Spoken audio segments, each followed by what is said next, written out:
চারটে বড় বড় পিস কাতলা মাছ নিয়ে নিয়েছি, নুন হলুদ দিয়ে ভালো করে মাখিয়ে নিয়েছি। ওইদিকে দুটো মিডিয়াম সাইজের পেঁয়াজ একদম মিহি করে বেটে নিয়েছি, 1 চামচ সাদা সর্ষে, 1 চামচ কলা সর্ষে, 3-4টে কাঁচা লঙ্কা, এটা একটু সুন্দর করে পেস্ট করে নিয়েছি। এদিকে নিয়েছি ফেটানো টক দই।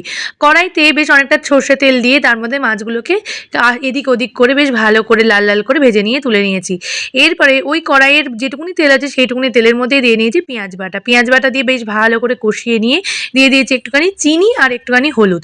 তারপরে ভালো করে কষাতে থেকেছি। যখন দেখছি বেশ রংটা চেঞ্জ হয়ে যাচ্ছে এবং বেশ তেলটা ছেড়ে যাচ্ছে, সেই সময় একটু জল দিয়ে নিয়েছি, কারণ আমি তেলটা একটু কম দিয়েছিলাম। জল দেওয়ার সঙ্গে সঙ্গে দেখুন তেলটা ছেড়ে গেছে।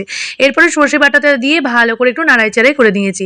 সর্ষে বাটা দিয়ে একটু কষিয়ে নেওয়ার পরে দিয়ে দিয়েছিলাম দই। দই দেওয়ার ভিডিওটা তোলা হয়নি। দই দিয়ে অল্প একটু জল দিয়ে নিয়েছি যাতে দইটা না ফেটে যায়। তারপরে ওই ফুটন্ত দইয়ের মধ্যে আমি দিয়ে দিয়েছি 4টে পিস কাতলা মাছ, দিয়ে ভালো করে আবার এদিক ওদিক করে ভালো করে কষিয়ে নিয়েছি। সর্ষে বেশিক্ষণ কড়াইতে দিয়ে কষানো যায় না, তাহলে সর্ষে তেঁতো হয়ে যায়। তাই দই দিয়ে আর একটু জল দিয়ে ভালো করে ফুটিয়ে ওপরে দিয়ে দিয়েছি একটু ভাজা জিরে গুঁড়ো দিয়ে আর একটু ভালো করে নাড়াচাড়া করে যে পাত্রে মাছগুলো ভেজে তুলে রেখেছিলাম সেই পাত্রে একটু জল দিয়ে ধুয়ে ওপর দিয়ে একটুখানি জল দিয়ে ফুটিয়ে নিলে রেডি হয়ে গেল আমার সর্ষে দিয়ে কাতলা।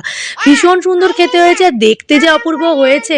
তোমরা একবার অবশ্যই রান্নাটা করে দেখো আর আমাকে বলো যে আজকের রেসিপি তোমাদের কেমন লাগলো। যদি ভালো লাগে তাহলে কিন্তু লাইক করো, কমেন্ট করো, ফলো করে আমার পাশে থেকো। যদি ভালো লাগে রেসিপি তাহলে কিন্তু শেয়ার করতে ভুলো না। আজকে এলাম, দেখা হবে আবার পরের কোনো রান্না নিয়ে। টাটা।